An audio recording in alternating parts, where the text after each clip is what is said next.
Hello and welcome back to HEMAFightBreakdowns. Today I want to talk about something a little bit controversial and maybe a little bit of a no-brainer for people, and that is the act of flicking in your tip to land a thrust.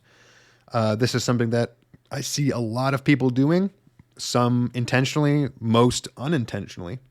So I thought that it would be useful to break down what it is, why it works and why it doesn't work, and then, talk about at the end whether or not I think it should be happening or shouldn't be happening. Spoiler alert, I don't think it matters too much either way. But first, we're going to watch this exchange, and we're going to talk about what happened and why. Nice. So, if you were very eagle-eyed, you might have noticed what happened. But for everyone else, first we're going to point out this is where my tip is at the start of my thrust. Now, this is important to note because after just a few frames, as I pick up my leg and I go for my thrust, my tip goes from being on target to pointing straight up into the air. And this is obviously not a good thing or a conducive thing to landing a thrust. If your tip is not online, you can't really hope to do much about that. However, a couple frames later, especially if you pay attention to this frame where my blade starts to flex very heavily, I managed to bring my tip back down in line and touch my opponent in the head. So from one perspective, you could say successful thrust. There was a little bit of a hiccup here with a bit of a tell and a very strange piece of position, but as long as it ends there, who cares, right? But there is another thing to talk about, and that is the ability of this sword to flex here not only goes up, but it also goes down. If we were to assume on this frame that my opponent's crossguard was about 4 inches higher, we could assume that it would be in a perfect position to parry what I have thrown. The problem is that I believe that even if this crossguard was all the way up here at the level of my opponent's eyes, my sword would have still flexed and bent around their crossguard, and the tip would have pointed low rather than high and landed in their face or chest regardless. And this is where we get into the bit of the controversial opinion here. I think it's inevitable to say that these flat flicking thrusts have an enormous advantage in that you have to parry them in a very particular way, or else your parry doesn't work.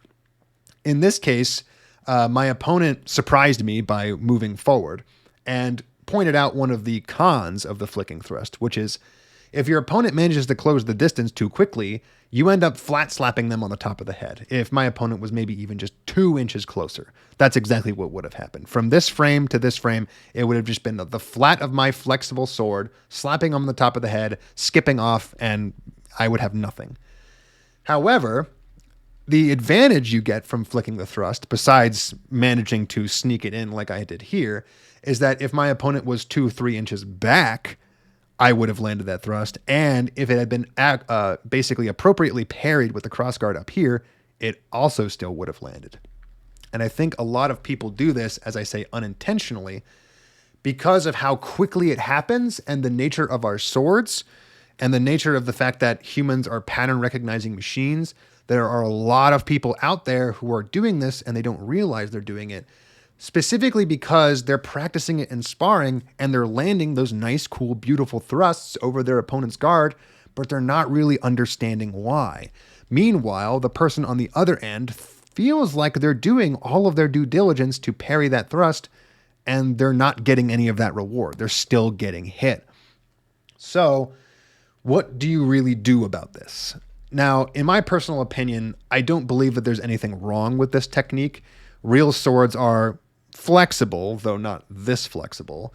And the reality is that despite the fact that my blade flexes quite a lot here, by the time it catches up, my tip is still more or less in line with my crossguard. So at least from this particular perspective, flicking your tip is really nothing more than a bad habit that, maybe is going to get you into trouble every once in a while, and it's maybe going to get you a few points that you maybe didn't deserve, but on the whole, it still follows the same mechanics of a thrust. However, I will also say that for the people who are doing it far more intentionally, and I will certainly put myself into this category, I think it can engender some bad habits, and it can make you feel as though your thrust game is a little bit more effective than it actually is, because you're taking advantage of the safety nature of your weapon to open up a lot of possibilities. And this is what I mean by that. So say again that my tip was online with my opponent and I went straight in. This is how a lot of people thrust when they first start fencing, because it makes a whole lot of sense. And it's not wrong. It can be very fast and very effective, and plenty of people still thrust that way. The problem is that a blade that comes straight at you is very easy to engage with.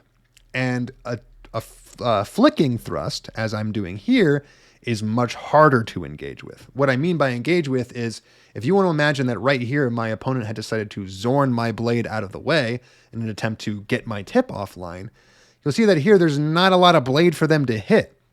They happen to be close enough to do so, maybe, but they'd be engaging with my blade on the strong, arguably the place where I most want an engagement to happen, and there's a good chance that they would have a very difficult time getting my blade out of the way.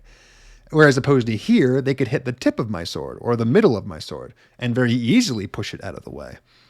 And the problem becomes that when you're newer and you throw these thrusts, that's exactly what happens to you. You feel like you just can't land them because everyone's just slapping them out of the way. So naturally, you start flicking your thrusts in, not because they're a better mechanical way to thrust, but because at the very least, whether, again, you go high or in some cases go low, as I see in other people, by taking the blade away from the position where it's most likely to be engaged with, you take away the biggest point of failure of any thrust, which is it getting hit on the way in and shooting that tip's trajectory off into space, left, right, up, down, wherever. By flicking, I take my initial entry out of the equation and ensure that my opponent doesn't really have a lot of options for deflecting my thrust out of the way before it's already in their face. So there you go. I see people do this. Again, no judgment. This isn't about telling people what they should or shouldn't do, but I think it's more about breaking down why it happens, why it works, why it doesn't work. And then if you want to make the decision to watch your own footage and see whether or not you do this and remove it or even promote it in your own fencing, then that's your choice. But aside from that, if you'd like to see your own footage featured on the channel, feel free to send me an email over at HEMAFightBreakdowns@gmail.com, and I hope to see you next time.